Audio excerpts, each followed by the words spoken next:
যুক্তরাষ্ট্রের নিউ ইয়র্কে জাতিসংঘের সাধারণ পরিষদের অধিবেশনের ফাঁকে বাংলাদেশের অন্তর্বর্তীকালীন সরকারের প্রধান উপদেষ্টা ডক্টর মোহাম্মদ ইউনূস ও ভারতের প্রধানমন্ত্রী নরেন্দ্র মোদীর মাঝে কোনো বৈঠক হবে না। যদিও উভয় নেতাই জাতিসংঘের সাধারণ পরিষদের অধিবেশনে যোগ দিতে আগামী সপ্তাহে যুক্তরাষ্ট্রে যাচ্ছেন। বিষয়টি সম্পর্কে জানেন এমন কয়েকজন ব্যক্তি ও সূত্রের বরাত দিয়ে গত বুধবার এই তথ্য জানিয়েছে ভারতীয় সংবাদ মাধ্যম হিন্দুস্তান টাইমস।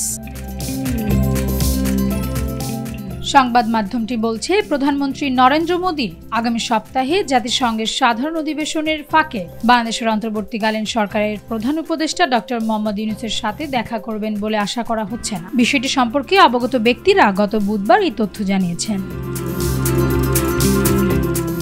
হিন্দুস্তান টাইমসের দাবি, এই মাসের শুরুর দিকে বাংলাদেশের পক্ষ থেকে জাতিসংঘ সাধারণ পরিষদের সাইডলাইনে ডক্টর মোহাম্মদ ইউনূস ও নরেন্দ্র মোদীর মধ্যে বৈঠকের জন্য আনুষ্ঠানিক অনুরোধ করা হয়েছিল। বিষয়টি সম্পর্কে অবগত ব্যক্তিরা নাম প্রকাশ না করার শর্তে বলেছেন, শেখ হাসিনা সরকারের পতনের পর থেকে দ্বিপাক্ষিক সম্পর্কে যে টানাপোড়েন দেখা দিয়েছে তা দূর করতে সাহায্য করবে এই আশায় ঢাকা এই বৈঠকের বিষয়ে আগ্রহী। এছাড়া সাম্প্রতিক একটি সাক্ষাৎকারে ভারত বাংলাদেশ সম্পর্কের বিষয়ে ডক্টর ইউনূসের মন্তব্য এবং ঢাকার অন্তর্বর্তী সরকারের সদস্যদের প্রায় প্রতিদিনের মন্তব্যে ভারতের সমালোচনা নয়াদিল্লির ভালো লাগেনি। তাসনুবা আয়ুষী, ভোরের পাতা।